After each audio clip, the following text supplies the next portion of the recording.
Good day to each and everyone who is attending virtually present at this time of our graduation ceremonies for our beloved and very precious graduates for the school year which ends at this time. First of all, I'd like to greet the parents and family members without whose sacrifices, whose reminders, and whose participation in the learning process for our graduates have resulted in this culmination program.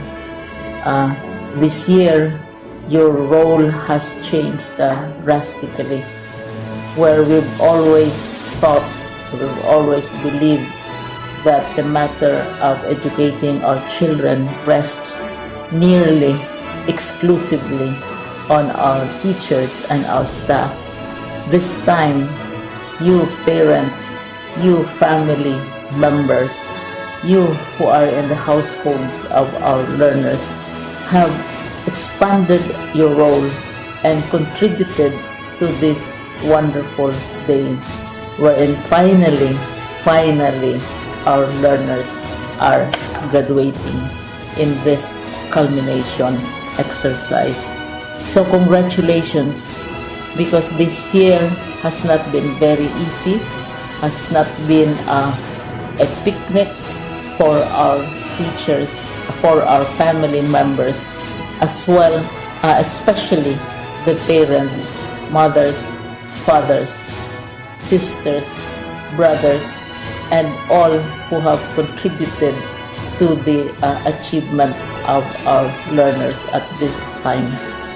So, maraming salamat at congratulations, parents and family members. Mas malaki ang role ninyo at this time compared to earlier graduation exercises. Secondly, I would also like to greet our teachers, without whose very careful review and careful supervision of the work of our pupils and our learners, this event would not be taking place at all. And so thank you, teachers. Your role has also expanded. In addition to seeing to it that the modules are faithfully followed, the assignments are correctly implemented, and the learners are truly learning.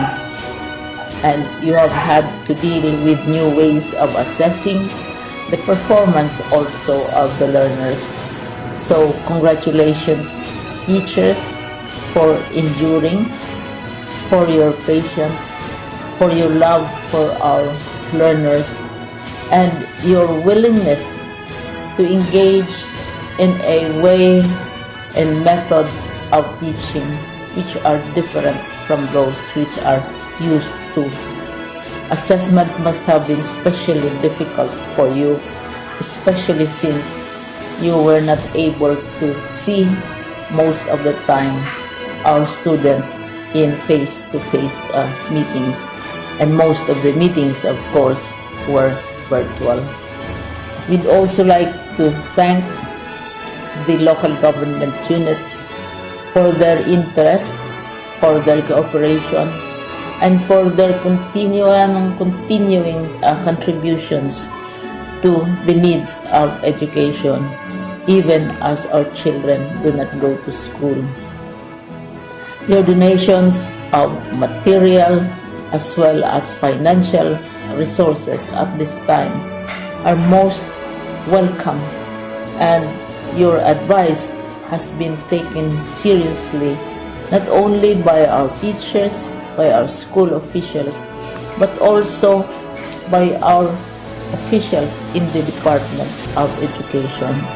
We continually talk with local government units, especially in times of disaster, in times of great need for classrooms, for space, and for responses to unforeseen emergencies. Thank you, local government units. But of course, most of the congratulatory greetings fall on the deserving graduate. Each and every one of you is truly special. You are different from the other graduates who have passed through the portals of your school.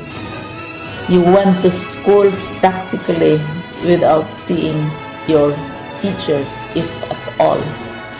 You went to school with your parents, your mothers and your fathers hovering over your shoulders and seeing to it that you are able to complete your assignments. You are completing your studies at a time when examinations and assessments are different. You are culminating these long months of hard work at this time, even as you have to do family chores, even as you are distracted, and even as your world has turned upside down, and it seems and it appears as if we don't know what the future holds and what will happen next. But you have persevered, and now you are ready to graduate, and therefore you deserve each and every bit of congratulations from us in the Department of Education, from your parents and family members, your teachers, from the officials in local government, as well as in the Parent Teachers Associations. You deserve each and every single congratulatory pat on your back, each hug, virtually of course, and each greeting which I am sure you are also receiving virtually. I don't know if you will remember this event many years from now. I have tried to recall myself who our graduation speaker was when I finished high school and when I finished my college studies. All I remember is that the graduation speaker was someone important, someone who was invited because that someone is supposed to give a message. What was more important to us graduates at that time was the excitement of the celebrations, the happiness and the joy of our parents, the sadness of parting from our classmates and from our teachers, and the enjoyment of all the graduation events that usually take place come commencement day. When I was a college student, we had a series of events which were designed to embed in our minds, which were designed to help us remember and not forget our days in college.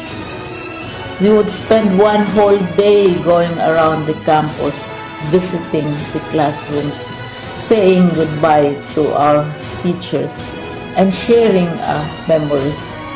We would have bonfires to say goodbye to each other. We had baccalaureate services where we committed ourselves to God and we prayed for guidance when we go out into the world. So many celebrations, and the speaker, of course, is the least important and easily forgotten component of the graduation exercise. Nonetheless, I will exert all efforts to share with you what I see are things or issues which a graduate should remember and recall. I have said that you are very special, you are very different, you are pioneering. There has been no other class like your class. There has been no other graduate like you as a graduating student, because you are the very first graduate of the blended learning response to education in the Philippines. And so you ask yourself, what awaits you in the world outside?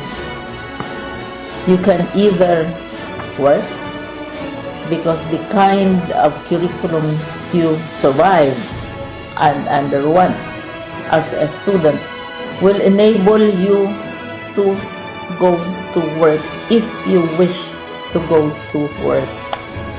Some of you will proceed to further studies, and this would be a wonderful thing because there are many opportunities for further expanding your knowledge, for further answering and looking for explanations of issues, events that make you curious, especially in science, in technology, and also in the arts.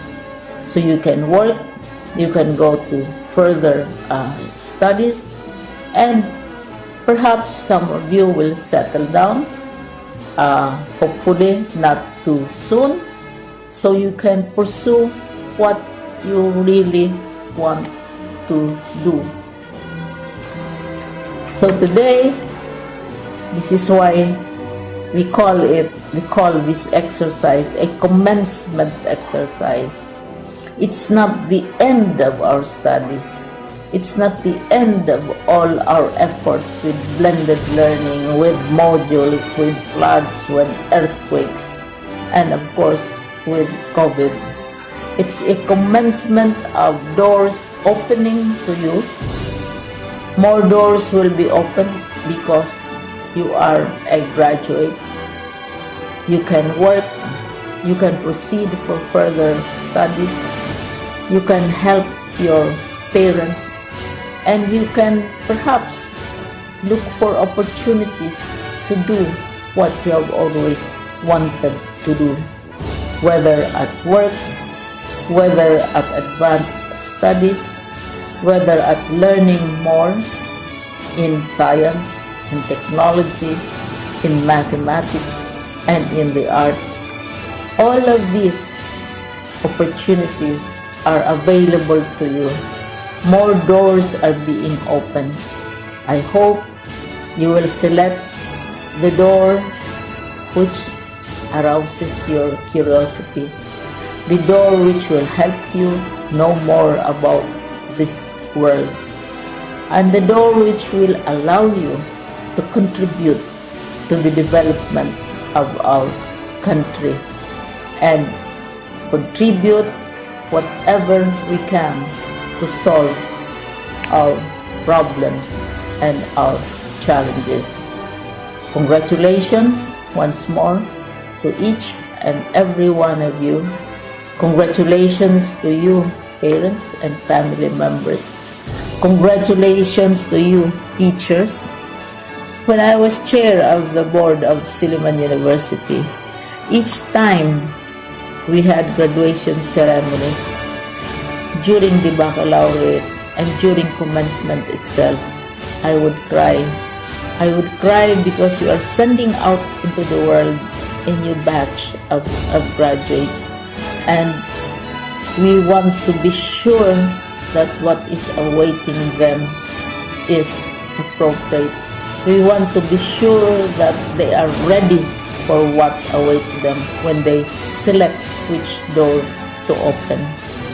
And so, we tell you, go out to the world, do whatever you want to do. God be with you, and be assured that all of us love each and every one of you. Congratulations.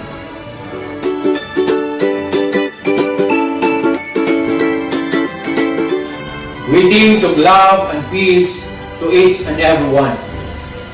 School year 2020-2021 has been the most challenging year in education. All been struggling to survive in all aspects. But our beloved Secretary Leonor Magtulis Briones lead the baton that education must continue amidst whatever crisis we will be facing. And so, here we are, celebrating one of the most precious accomplishment that you have, your graduation and moving up ceremonies. It is one fleeting sense of pride and joy to be able to celebrate with all of you for your victory, bravery, resilience, perseverance, and commitment that push you to experience what we have today. So our beloved, most precious gems, our dear learners, just wanted to let you know that you are doing great. It is not easy to be learners with all the pressures in today's world. The more in these trying times due to pandemic. How you hurdle your lessons remotely through distance learning of varied modalities, the fear and scare of the virus due to negative publicity, and many more. But you survive and victorious. So, don't lose your heart if you find things difficult. Today, the world is so tested. It is a high time that you put all your learnings into action.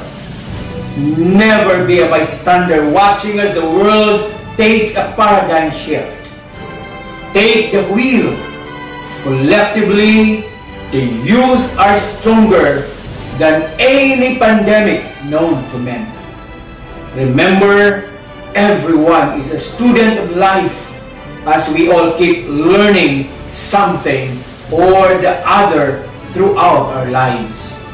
So, keep the faith and believe in yourselves. Work hard and work smart too, and with the right focus and determination, you will see that goals are not impossible to achieve.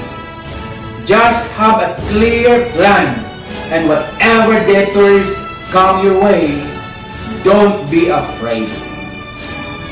Face them with conviction that those are part of the pitfalls where we cannot evade.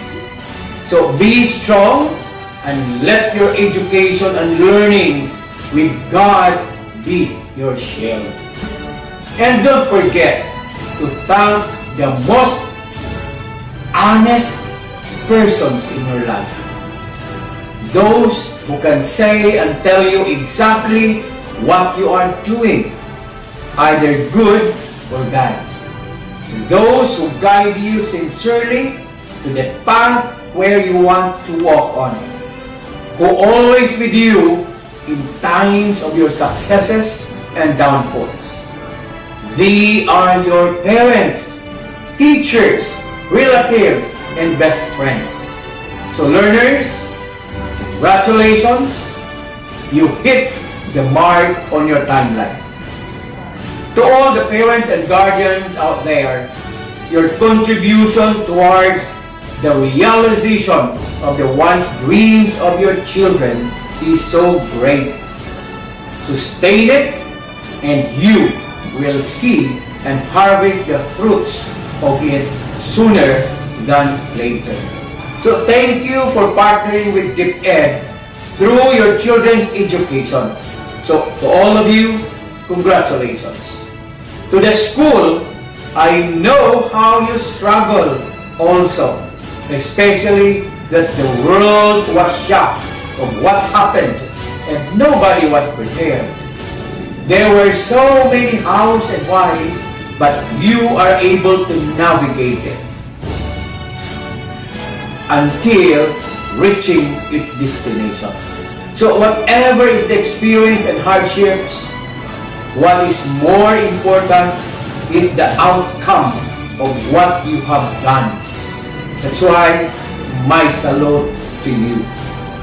To our teachers, school heads, supervisors, and non-teaching personnel, you did a great job, worthy of emulation.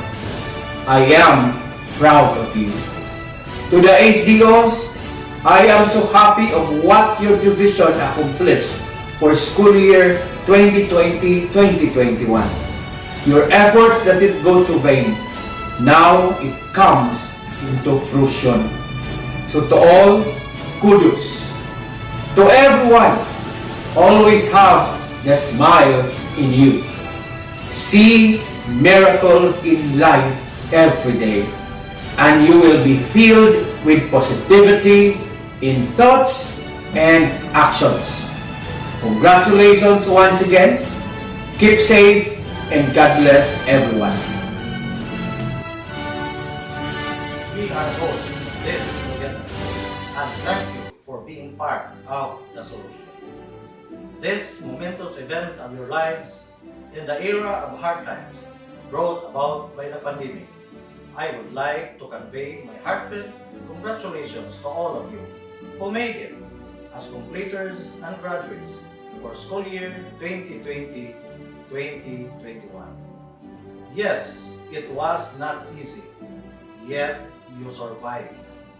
You are all winners, and you are all great. Your accomplishments today is more impressive and meaningful because of the different contexts through which you have persevered. You face the challenges and uncertainties, and your courage and determination put you to where you are now. Your certificates and diplomas prove of where you have gone and what you have done. The journey you have been through this school year is far different from all those behind you. You learned the knowledge, skills, and values in a different way, sometimes in a special way. You have teachers whom you miss, their sense and skills. You have classmates whom you have never physically met. You learn things and ways more than you wrote or you thought you could. Be proud of what you have now and where you are now. Be proud that you are a pandemic completer and graduate. I honor you, all completers and graduates. I honor your unique way of coping your struggles.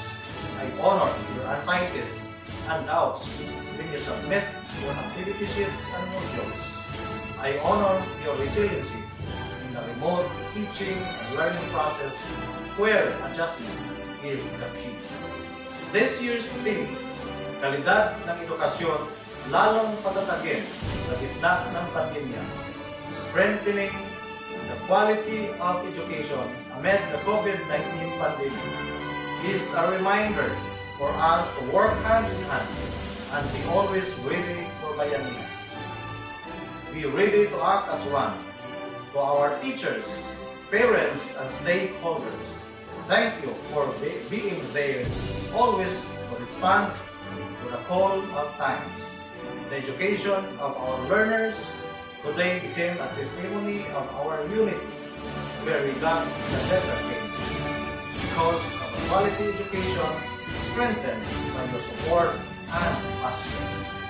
We celebrate this year's completion and graduation rites as a great milestone in our journey as Filipinos. The quality education amid the COVID-19 pandemic carries a strong message of hope when everything seems fall into desperation.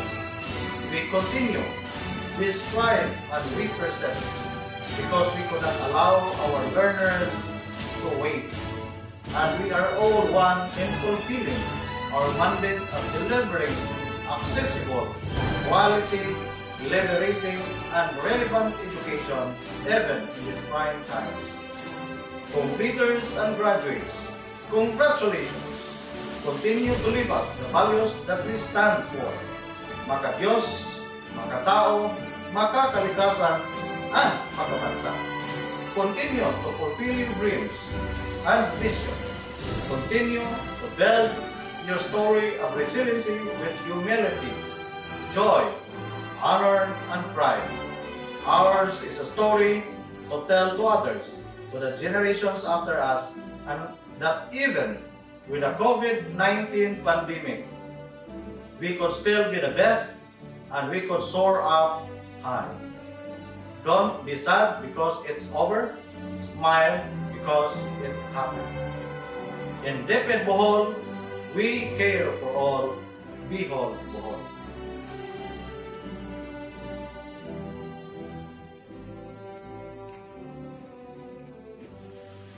My warmest congratulations to all our graduates and completers of school year 2020-2021. Graduation signifies an accomplishment and fulfillment of a certain educational endeavor. It is an event of life that is worth sharing to families, friends, relatives, teachers, school administrators, and even stakeholders who have been part and parcel of your success. This is the time to recognize all your sacrifices, efforts, perseverance, and hard work as you burn your midnight candles to acquire wisdom, knowledge, skills, and desirable attitudes to develop further your values and total well-being, ever ready to conquer the world full of challenges. Your decision to place yourself under the shadow of the Department of Education had given you a bright future ahead because in prioritizing education, you will never go wrong. In education, you made better choice and good decision. Department of Education DepEd embarked on its major educational reform, implementing the new educational landscape, the Key to 12 Basic Education Program, which aims to produce Filipino graduates who are locally and globally competitive. And congratulations, you are one of them. The new breeds of graduates shall fully be equipped with 21st century skills. They are innovative, competitive, and highly skilled who are ready to face the world of competitions in local and global arena. Our graduates and computers of 2020-2021 are the digital natives who are catalysts of change and innovations who could make a difference of the lives of others and to the world. And this advent of technology, students still need to aspire and continue learning practical and varied skills to keep pace with the demands of life. Your graduation, therefore, is a new chapter of your life, to start a new beginning as you move towards the cadence of life for sustainability and survival in this challenging and competitive world. Pandemic never stopped your dreams. Instead, it serves as your pose as guide to continue to attain your never-ending dreams. Believe in yourself. Stay fit and positive. Never stop dreaming. Spread your wings wide and aim high. Above all, seek ye first thy kingdom of God, and He will glorify you all the days of your life. Good luck to another journey of your life. God bless. You made us beautifully proud. Congratulations and mabuhay and happy graduation.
Thank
you.